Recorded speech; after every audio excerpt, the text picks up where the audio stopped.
다음은 두 번째 제주대학교 국어교육과 노대원 교수님의 챗 GPT 시대의 교육 혁신, 인간 AI 공동 창의성 교육에 대한 발표가 있겠습니다. 박수로 맞이하겠습니다.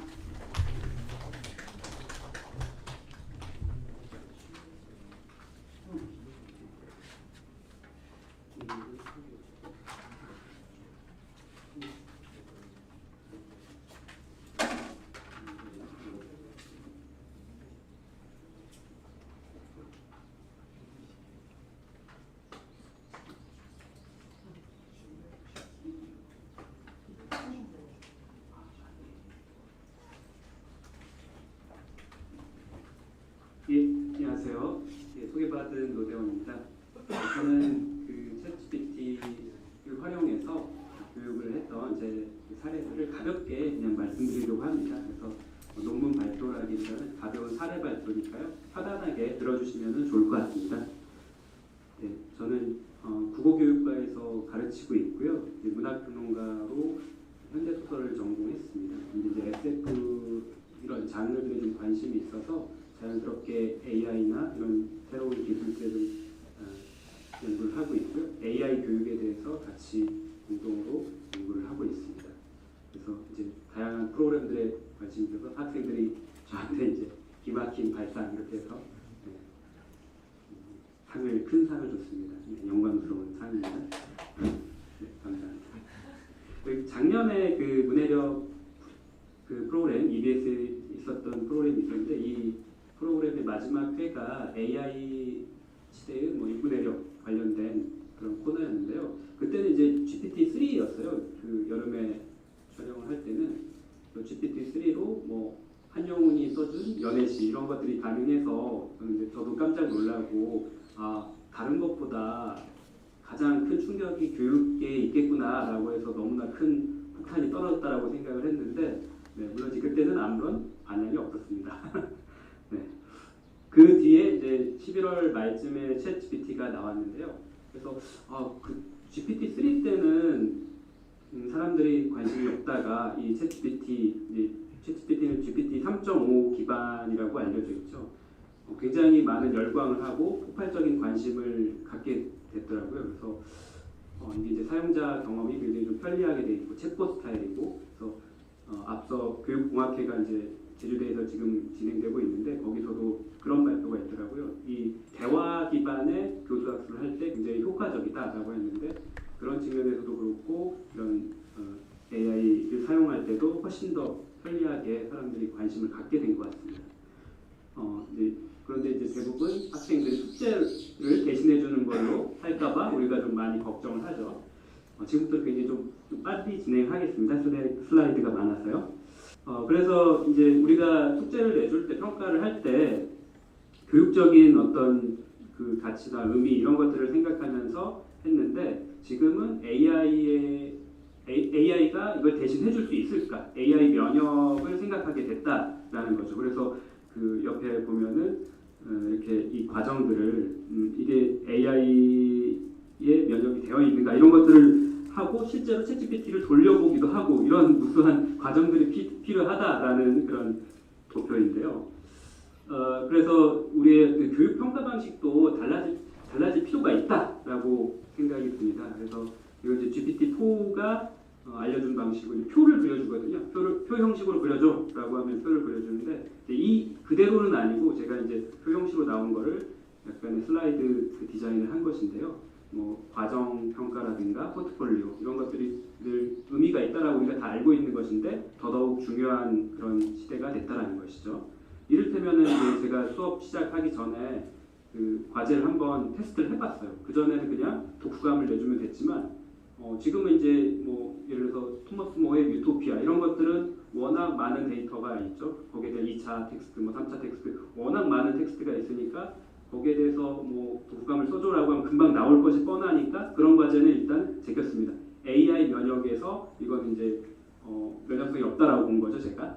그래서 제끼고 그러면 왜 SF를 공부해야 되는가라는 이제 생각을 할 수 있는 그런 걸 하면 어떨까라고 생각을 했는데 이것도 사실 답을 해줄 수 있습니다.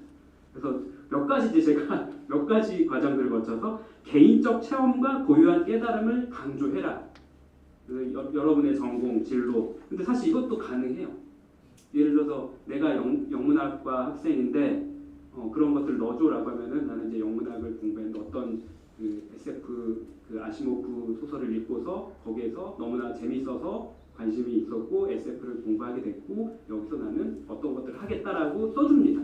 실제로 GPT-4 해보니까 되더라고요. 그러면 여기서 안 되는 거를 해야 되잖아요.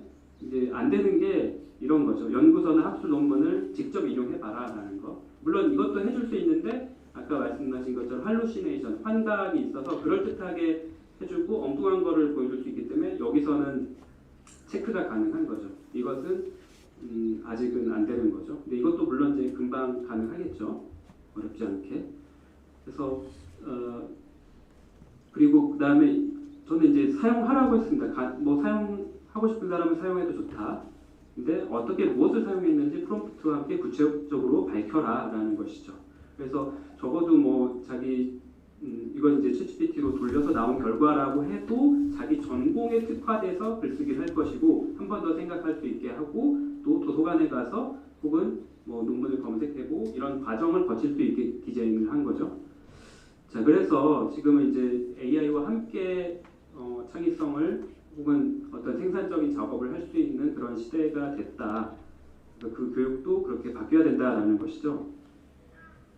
한 가지 사례는 이제 챗GPT를 활용해서 토마토 수학 로봇을 만들었다라고 해요. 굉장히 재미있는 사례죠. 그래서 인간 창의성을 자극하는 일종의 공명판으로서 활용할 수 있다라고 되게 흥미로운 사례여서 며칠 전에 나온 걸 좀 가져와 봤습니다. 그래서 협력적인 탐구를 할 수 있다라는 거 아주 흥미로운 사례인데요. 그래서 뭐 챗GPT를 교실에서 어떻게 쓸 수 있냐 한 20가지 정도 미국의 교사가 초기에 이렇게 제안을 해봤는데요. 사실 뭐 20가지가 아니라 더 많이 가능하죠. 뭐 80가지 방법. 그래서 여기 이제 목차만 제가 딥L 번역으로 번역해본 건데요. 이건 이제 딥L 번역은 지금 일반인들이 사용할 수 있는 가장 성능 좋은 인공지능 번역기라고 알려져 있죠. 그래서 제가 이걸 쓰다 보니까 영어를 점점 안 하게 되고 점점 영어 실력이 떨어지는 것 같아서 좀 문제인 것 같습니다. 그래서 이렇게 80가지를 제안을 할 수 있는데 사실 뭐 80가지만 가능한 것은 아니죠. 뭐 80억까지도 가능하겠죠. 다시 말해서 개인화된 교육, 개인화된 맞춤 사용이 가능할 거라고 봅니다. 그 다음에 이제 사례여서 가볍게 빠르게 넘어가겠습니다. 제 수업 현대소설 작품교육은 이제 작년 2학기 수업이고 인공지능과 문학은 인공지능 융합 교육 전공 대학원 수업에서 이제 과학교사들과 함께한 사례인데요. 이제 작년 12월에 마지막 수업에 이렇게 했습니다. 그래서 그 GPT하고 GPT 3.5 이제 나온 지 한 보름 정도 됐던 시기였는데 이걸 한번 활용해 보자. 그 전에 이제 GPT 3.5 정도를 사용할 수 있었는데 챗GPT가 나와서 이거 같이 해보자라고 했습니다. 그래서 예시를 줬죠. 역사적인 사건을 다룬 소설을 중고등학생 대상으로 교수에 우리 이제 제주어가 있는데 예를 들어 제주처럼 방언이 심하게 나오는 소설이 있다. 이걸 어떻게 가르칠 것인가? 여러 가지 사례들을 제시를 해주죠. 그래서 제가 한 2가지 정도 보여주면은 우리 학생들이 하나를 알려주면 10 이상을 하니까 그것들을 좀 해봤습니다. 실습을 해봤고요. 그 다음에 이거는 이제 대학원에서 그 물리 교사인 김연경 선생님이 하신 건데요. 퀀텀 픽션, 양자역학을 활용한 뭐 예를 들어 우리가 멀티버스, 시간여행 이런 것들이 사실 양자역학에 기반을 한 그런 이야기인 거죠. 그런 것들 이제 퀀텀 픽션이라고 하는데 그래서 그럼 양자역학에 대해서 설명해 주세요. 과학교사니까 저한테 얘기하고 챗GPT를 이용해서 서로 이제 활용해가지고 쉽게 설명하는 건 잘하거든요. 그래서 그거를 같이 하고 이건 이제 뭐 과학, 국어, 정보 그 세 교과의 융합 수업을 한번 제시를 해본 거라고 하거든요. 그래서 작년에 직접 하셨는지 궁금한데 작년에 이렇게 아마 한국에서 처음으로 이렇게 이 챗GPT를 활용해서 이렇게 계획을 하신 게 아닐까 싶습니다. 그래서 이렇게 뭐 이제 영화를 활용해서 스토리텔링하고 이제 챗GPT를 활용하고 그러니까 국어, 정보 또 과학 다 들어가 있는 융합 수업인 거죠. 그 다음에 이제 제 수업인데 올해 독서교육론 수업입니다. 이거는 이제 즉흥적으로 제가 어떤 치밀한 설계를 한 것은 아니고요. 학생들한테 일단은 이제 플립 러닝으로 그 영상 강의를 듣게 하고 그 다음에 이제 토론 수업을 하는데 우리 학생들이 이제 워낙 이제 차분하고 조용한 친구들이라 질문을 안 하는 거예요. 그래서 질문이 중요한데, 그렇죠? 질문이 중요한 시대인데 그러면은 답은 잘하니까 질문을 그러면 챗GPT한테 시키자. 네. 그래서 여기 이제 나는 훌륭한 독서 교사야. 정보 텍스트의 교수학습 방법에 대해서 당신이 나한테 질문을 하면 내가 답해준다. 라고 해서 질문했더니 이렇게 답이 나오죠. 이 내용들은, 이 파랗게 나온 내용들은 우리 학생들하고 토론한 내용입니다. 질문을 그 챗GPT가 하니까 우리 학생들이랑 같이 토론을 하고 제가 이제 몇 가지 메모를 한 것이죠. 이런 방식으로 학생들이 수업에서 뭔가 토론이 막힐 때 하나의 돌파구로서 즉흥적으로 사용도 가능할 것 같아요. 챗GPT에 좀 익숙해지면은. 그 다음에 이제 중학교 2학년 물리 영재 특강에서 제가 이제 과학 도서를 매년 그 강의를 하는데요. 이때는 좀 특이하게 GPT-4로 강의안을 좀 만들고 디자인 픽션이라는 그런 기법이 있어서 이것에 대해서 개요를 만들고 그 다음에 감마라는 이제 슬라이드 생성 AI가 있어요. 그래서 이렇게 프롬프트를 넣으면은 뭐 중학교 2학년을 위한 영재 수업에 뭐 디자인 픽션 수업안을 만들어줘라고 하면 이렇게 슬라이드가 나옵니다. 나와요. 만들어져요. 그래서 이런 식으로 활용을 할 수 있습니다. 그래서 10분짜리 수업, 한 13분 정도 강의를 하는데 애들이 10분 넘어가니까 이제 졸기 시작해요. 졸려고 그래, 막 엎드리고. 그래서 직접 해봐라라고 했는데 이렇게 그림도 그리고 기후변화, 인공지능 관련된 미래의 시나리오를 이렇게 했습니다. 이론할 때보다 훨씬 더 직접 하니까 참여가 굉장히 좋죠. 그 다음에 현대소설 교육론에서 우리 학생들에게 몇 가지 이제 알려주고 직접 수업에 한번 활용해 봐라 모의 수업 한 결과인데요. 이거 역시 이제 제가 요거를 사례를 알려주니까 감마로 이렇게 만들어 본 거죠. 2인칭 소설에 대해서. 2인칭 소설은 이제 우리 교육과정 고등학교 때까지 안 배우는 거니까 이런 내용들을 좀 활용하면 좋습니다.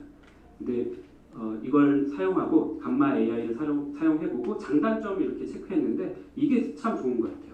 자기가 직접 써보고 장점이 뭔지, 한계점이 뭔지, 어떻게 하면 더 잘 쓸 수 있을지, 교육에 어떻게 활용할지 이것을 평가했다는 게 의미가 있는 것 같습니다. 안녕하오. 나는 황진사라고 하오. 황왕 네. 안녕.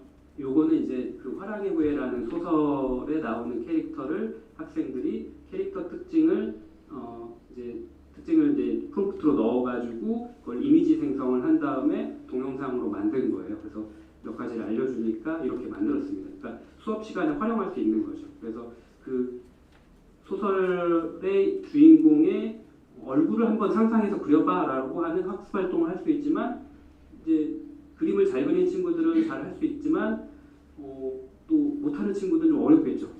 그리고 또 이게 미술 시간인지 국어 시간인지 좀 어려울 수 있고 그래서 나는 학생 그 인물의 특징에 초점을 맞추고 싶다라고 하면 이런 식으로 활용할 수 있는 거죠. 그래서 사실 이거는 제가 어떤 얘기를 했냐면은 아까 그 영상을 가지고 제 사진을 넣고 예를 들어서 이제 대사를 넣고 혹은 또 거기다 제 목소리를 더빙해가지고 제 영상을 만들 수 있는데요. 그런데 사실 제 영상을 할 이유가 없는 거죠. 세종대왕 영정을 넣고 그 다음에 훈민정음에 대해서 강의하는 그런 거를 넣으면 세종대왕이 훈민정음에 대해서 강의를 하는 거예요. 자, 굳이 왜 세종대왕을 쓰느냐? 학생들이 좋아하는 뭐 BTS나 다른 아이돌 그룹이 나와서 수업을 할 수도 있는 거죠. 어렵지 않은 그냥 사진 하나 넣고 영상을 생성해줘요. 너무나 간단하게. 그냥 단순히 초상권에 대한 어떤 계약 이런 것이 완벽하다면 그러면 이제 제가 그러면 BTS 수업을 들을래? 내 수업을 들을래? 학생들한테 물어봤어요. 이게 당연한 현 과제란 말이죠. 근데 거기에 대한 학생들의 응답으로서 이렇게 수업에 활용하는 것을 또 보여줬어요. 그래서 그런 점이 참 훌륭한 것 같습니다. 네, 그 다음에 이제 가불고시원 체육이라는 소설에서 이제 공간을 분석하는 수업인데요. 이 공간을 분석해서 어떤 방인가, 고시원 방이고 책상이 하나 있고 너무나 좁고 빨랫줄이 걸려 있고 뭐 이런 것들을 집어넣으면은 이렇게 S컵, 아수겁이라는 이제 카카오톡에서 쉽게 할 수 있는 거죠. 이거는 이제 돈도 안 들고 뭐 부류로. 그래서 이렇게 사진을 생성해서 이 사진 속에 소설 속에 나오는 주인공이 사는 고시원방은 이렇게 생겼을 거라고 이제 우리 단톡방에다가 같이 공유도 하고 토론도 하는 그런 모습이고요. 그 다음에 난소공이라는 이제 소설을 1인칭으로 각색해보자. 어떤 인물의 관점에서 해보자. 그 다음에 리튼이라는 AI 사이트를 이용해서 AI에게 시켜보고 직접 학생들이 한 거랑 비교해보자. 이렇게 수업을 할 수 있고요. 그 다음에 이제 기말 과제 AI 활용 사례입니다. 이제 독서 교육론 기말 과제인데요. 챗 GPT를 읽기 도구로 한번 써보자. 그냥 이렇게 하면 좀 어려우니까 예시를 줬습니다. 그래서 이게 이제 흥미로운 사례는 챗 GPT를 사용하면은 인간 교육도 비슷하구나. 챗 GPT를 쓸 때 그냥 시키는 거, 이걸 이제 제로샷이라고 하고요. 조금 설명해주면 예시를 넣어주는 거는 이제 퓨샷 러닝이라고 하잖아요. 그래서 예시를 보여주면 학생들이 훨씬 더 좋은 결과물을 만들어내죠. 똑같은 것 같아요. 네. 학생들한테 창의적으로 수업을 한번 설계해봐라고 하면은 그 얘기를 수업 초반에 몇 번 한 거랑 매일같이 하는 거랑 결과물이 다르거든요. 그런 것처럼 그냥 해봐라기보다는 독특하게 만들어봐. 이렇게 하면 이제 챗GPT도 결과물이 좀 흥미롭게 나오는 그런 경우가 있습니다. 그래서 이렇게 사례를 들고 읽기 전중 활동 모두 활용할 수 있는 거예요. 몇 가지 제가 예시를 들었고요. 여기서 그치지 말고 여러분이 더 창의적으로 한번 활용해봐라라고 했습니다. 그 다음에 이제 소설 교육론에서도 AI가 미래 교육에 미칠 영향 이거를 한번 소설 형식으로 한번 써봐라. 근데 중요한 건 이제 프롬프트 어떤 명령을 내렸는지도 그 과정이 중요하죠. 결과도 중요하지만 그런 것들을 좀 써봐라라고 했습니다. 그 다음에 이제 SFA의 교양 과목인데 이거는 이제 역시 AI를 소재로 한 SF 단편 소설을 쓰게 했습니다. 그 다음에 이제 다른 이거는 수업을 하진 않은 건데 하나의 아이디어입니다. 그 챗GPT로 제가 학습을 한다면 영어 공부를 한다든가 아니면 컴퓨터 프로그래밍 이런 걸 했으면 좋은데 그럼 이제 융합 문학 교육 전문가로 활동합니다라고 하면은 이제 act as 뭐라고 하면은 좋은 결과물이 나옵니다. 무엇으로 활동해 주세요라고 하면은 좋은 결과물이 나오죠. 이제 퍼소나를 세팅한다라고 하는데 이런 식으로 먼저 하고 중학교 문학 수업에 사용할 수 있는 파이썬 사용하는 어떤 10가지 방법을 제안해 달라라고 했습니다. 여기 이제 프롬프트 진이라고 해서 한글로 치면은 영어로 자동으로 번역을 해주죠. 영어로 하면 훨씬 더 효과적이죠. 4배 토큰에서 4배 이상의 훨씬 더 유리한 점이 있죠. 데이터 면에서 그렇고 한 10가지 정도 됐어요. 이야기 생성기, 캐릭터 네트워크 분석기. 사실 이제 이거는 10가지뿐만 아니라 100가지를 알려줘라고 100가지를 주겠죠. 그 중에 제가 흥미로운 것은 매드립스라는 것이 궁금했습니다. 매드립스에 대해서 알려주세요. 이거는 설명을 하고 있는데 이렇게 하면 어려우니까 항상 예시를 들면 쉽더라고요. 그래서 저는 이제 무엇을 설명해 주세요라고 할 때 예시를 들어 쉽게 설명해 주세요라고 하면은 쉽게 설명합니다. 물론 이제 5살 수준으로 설명해 주세요. 이런 것도 가능하죠. 피노키오 예를 들면은 피노키오 이야기 줄거리에다가 여기다 집어넣는 거예요. 공백에 명사 이름 이러면 이제 명사를 집어넣고 이름을 넣고 다 완성하면 너무 재미있는 말도 안 되는 웃긴 이야기가 된다는 거죠. 자 이렇게 해서 예시를 보여줘. 엉뚱한 이야기가 돼서 이제 중학교 학생들이 재미있어 한다는 거죠. 이거를 파이썬 프로그램 코딩을 할 수 있다는 거예요. 자, 이렇게 하면 됩니다라고 알려주는데 어렵잖아요. 나 파이썬 설치도 안 됐어. 전혀 모르는 사람을 위해서. 그러면 설치부터 해야 된다. 설치도 안 했다 나는. 이렇게 알려주죠. 이 웹사이트 클릭하면 웹사이트로 갑니다. 물론 이제 21년까지의 정보지만 이렇게 파이썬 그 사이트로 가고 이거를 다운받을 수 있고 이것도 다운받아요. 여기다 코딩을 해야 되니까 노트패드 플러스를 깔았습니다. 코드를 작성합니다. 이렇게 하세요. 새 파일로 시작해서 이거 복사해서 집어넣고 여기다 집어넣죠. 설치한 프로그램에 넣고 명령 프롬프트에다 실행을 해버려요. 이렇게 엔터 넣고 시간대는 미래다 이런 식으로 쭉 넣었더니 이렇게 결과물이 나왔습니다. 김 박사가 어떤 이야기가 좀 황당하고 엉뚱한 이야기가 나오는 거죠. 이렇게 해서 코딩, 그러니까 정보 교육과 같이 수업을 할 수 있고요. 사실 이제 리튼 같은 데서 그냥 매드릭스라는 게임이 좀 알려져 있는 것 같아요. 저는 이제 처음 들은 것인데 이렇게 하면은 쓸 수 있다라는 거죠. 좀 웃긴 이야기가 나오는데 원작 이야기가 뭔가 자기가 만들었다고 제가 얘가 저를 좀 농락해서 네, 좀 웃긴 상황이 벌어졌는데요. GPT-4로 하면은 바로 그냥 물론 이런 게임 정도는 즉흥적으로 할 수 있습니다. 일부러 코딩 안 해도. 제가 코딩을 하려고 했던 건 코딩을 배우기 위해서 제가 공부를 할 수 있는가를 테스트하기 위해서 제가 잘 모르는 분야를 한번 테스트를 해본 것이죠. 자, 그래서 몇 가지 이제 토론을 해서 몇 가지를 드리려고 하는데 시간이 다 됐죠? 네. 그러면은 요거는 이제 그 자료집에 있으니까 잘 읽어보시면 될 것 같고요. 토론으로 가겠습니다. 예. 감사합니다. 네, 발표 감사드립니다. 다음은 인천 인주초등학교 이신혜 선생님께서 토론을 맡아주시겠습니다. 박수로 환영하겠습니다.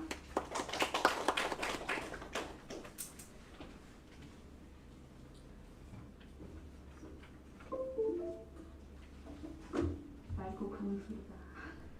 네, 저도 샘플이나 이런 걸 좀 보여드리면 좋을 것 같아서 이거를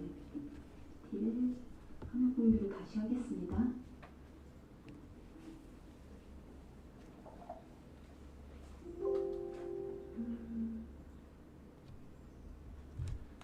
이럴 줄 알고 PDF도 저장해 왔어요.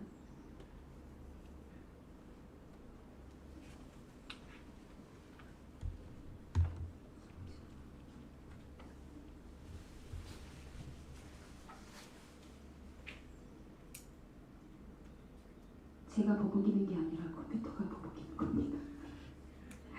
네, 안녕하세요. 저 다 교수님들인데 저 교사라서 조금 주눅들었는데 그래도 힘차게 발표해보겠습니다. 발표 너무 잘 들었고요. 지금 학교 현장에서도 GPT가 굉장히 위협으로 느끼기도 하고 또 새로운 블루오션처럼 느끼기도 하더라고요. 그래서 이제 제가 지금 이번 학기에 계속 되게 울리는 것 같아서 이번 학기에 인천교육청에서 GPT 사용 가이드라인 제작을 하는데 참여를 했고요. 근데 이전까지는 GPT를 사용하거나 또는 인공지능의 윤리를 개발한다고 했을 때 이걸 제작하는 생성자 또는 제공자의 윤리 위주로 많이 담론이 있었던 걸로 파악을 했어요. 그래서 이제 저희가 이걸 이용하는 학습자 또는 어린이가 어떤 윤리를 우리가 제시할 수 있을 것인가 요거를 연구를 하면서 학교 현장에서 이제 이걸 어떻게 할 것이냐 수요가 많아서 학교 선생님들과 수업 사례도 좀 공유를 하고 이제 어떤 식으로 활용할지 연수도 한 30번 정도 진행을 해서 이제 학교 현장이 어떤지를 좀 보여드리면 또 좋을 것 같아서 사례를 발표를 해드리려고 하는데요. 제가 10분 컷으로 하면 되겠죠? 잽싸게 해보겠습니다. 6가지 주제 정도가 학교에서 지금 고민하고 있는 것인데요.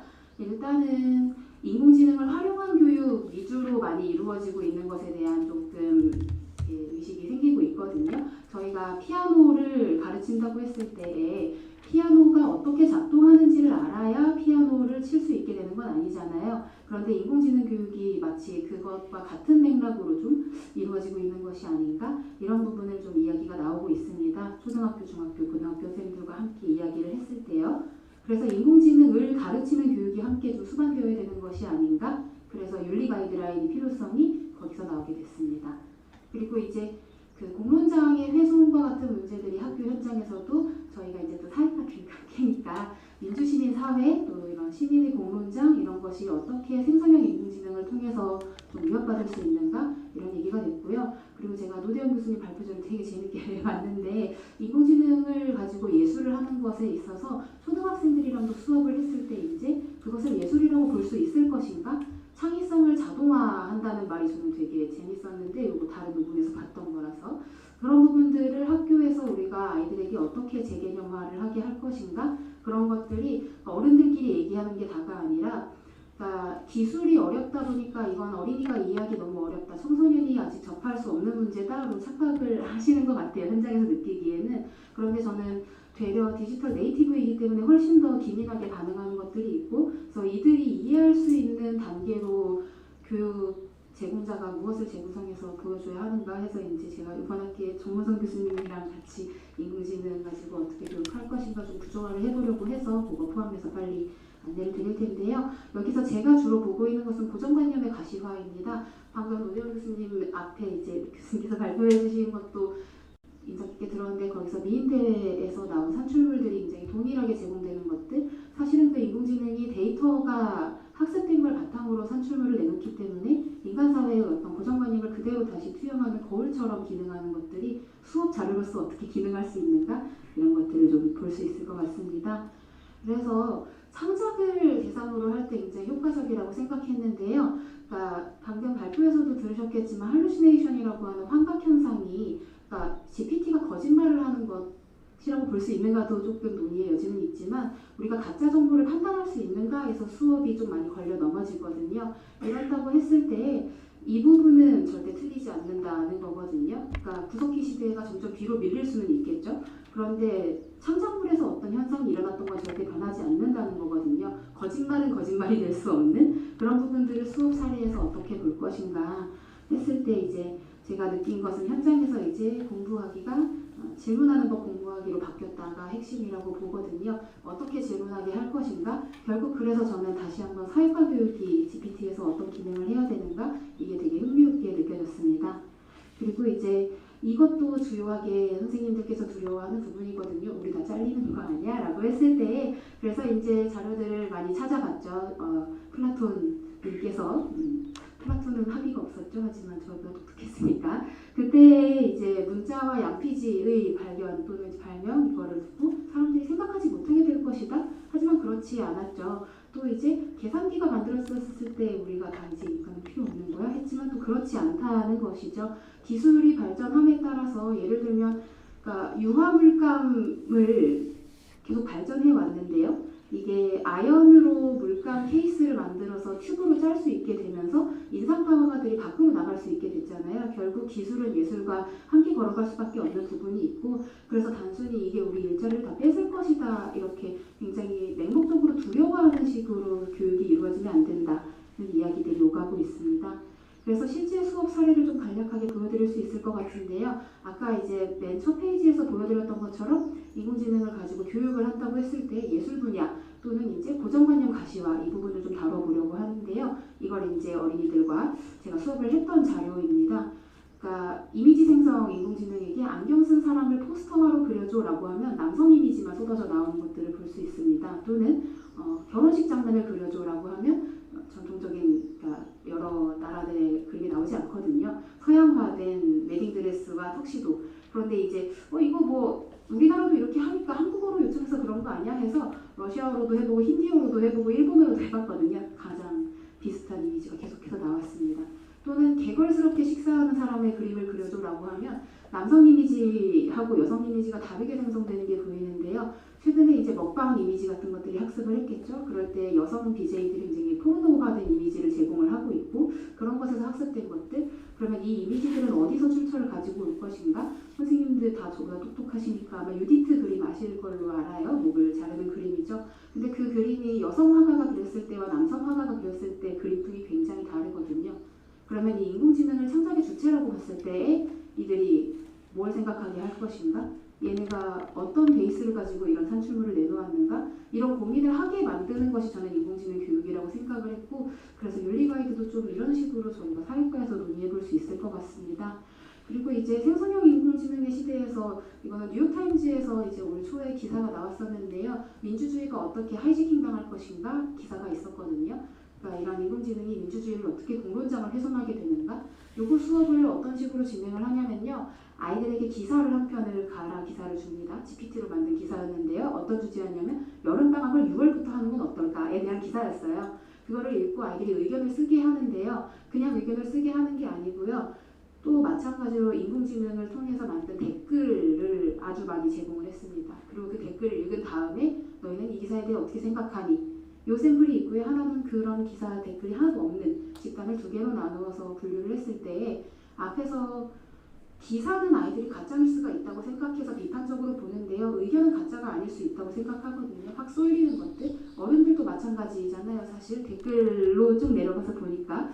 그래서 이것이 지뢰받침을 인지하고 지나가게 하는 역할을 할 수 있다고 보거든요. 사회과 교육은. 사실 이 모든 공론장이 훼손될 수 있다는 것이잖아요. 생성형 인공지능을 통해서 순식간에 뭐 한 100개쯤 되는 댓글들 원하는 방향으로 생성할 수 있죠. 있겠죠. 그렇다고 했을 때 이렇게 민주주의가 어떻게 공론장이 파괴되고 이렇게 파괴된 공론장이 시민사회의 신뢰가 붕괴되는 현상, 아무도 이제 인터넷 의견을 믿지 않을 수 있겠죠. 그렇다고 했을 때 이것을 어떻게 회복할 수 있을 것인가? 이런 것들을 수업에서 초등, 중등, 고등 각 급별로 어떻게 이해하게 할 것인가, 이게 좀 저의 고민이고요.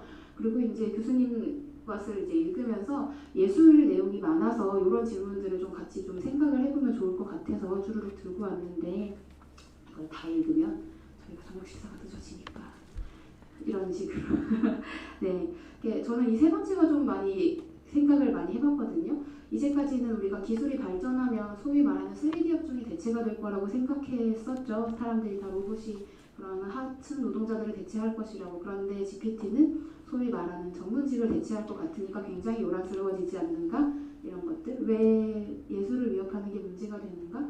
이런 것들도 좀 고민을 해볼 수 있는 지점이고, 또 교육에서도 저는 봐야 된다고 현장에서 느끼거든요. 아이들이 그러니까 인공지능으로 만든 예술을 예술이라고 인정하게 할 것인가? 선생님 그건 예술이 아니죠 라고 했을 때, 그러면은 만약에 시각장애인이 기술을 활용해서 어떤 그림을 그린다고 했을 때 그건 예술이야? 그건 맞는 것 같아요. 그러면은 기술을 어디까지 활용하는가를 가지고 예술이 정해지는 거야? 그 기준은 어떻게 정해야 돼? 이런 부분들에 대해서도 좀 어떻게 수업화할 것인가, 이런 거를 좀 정해볼 수 있을 것 같습니다. 그래서 마지막으로 이제 지금 정 교수님이랑 함께 좀 공부를 해보고 있는 부분인데요. 이게 기술은 저희가 답지가 아니라는 거죠. 또 GPT를 선생님들이랑 이제 교환 대상으로 연수를 하거나 했을 때 이걸로 수업 다 하면 되겠네요 하는 것도 사실 저희도 많이 저도 좀 노려보고 있습니다. 교수님들이 내주신 과제를 GPT에 넣는다면 잘 안 되기도 하지만, 근데 이게 답지가 아니라 도구로서 어떻게 쓸 것인가? 물감은 답이 아니라 도구잖아요. 그래서 이런 생성형 인공지능이라고 하는 기술을 어떻게 도구로 쓸 것인가라고 했을 때 저희가 좀 이런 구조화를 해봐야 되지 않는가 해서 티팩을 찾아봤었거든요. PCK를 지금 기술과 융합해가지고 이렇게 좀 오래됐더라고요, 이렇게 나온 게. 그래서 요거를 지금 기술이 또 한 단계가 아니라 한 100단계 나왔다고 현실에서 느껴지잖아요. 이거를 좀 다시 지금 현장에 맞게 구조화하는 작업을 노력을 해보고자 합니다. 감사합니다.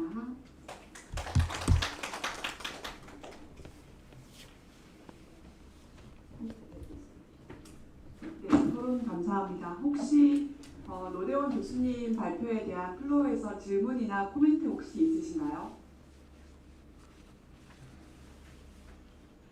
네, 그러면 없으시면 노대원 교수님께서 혹시 그 이신혜 선생님 토론에 대한 답변 혹시 하실 거 있으십니까?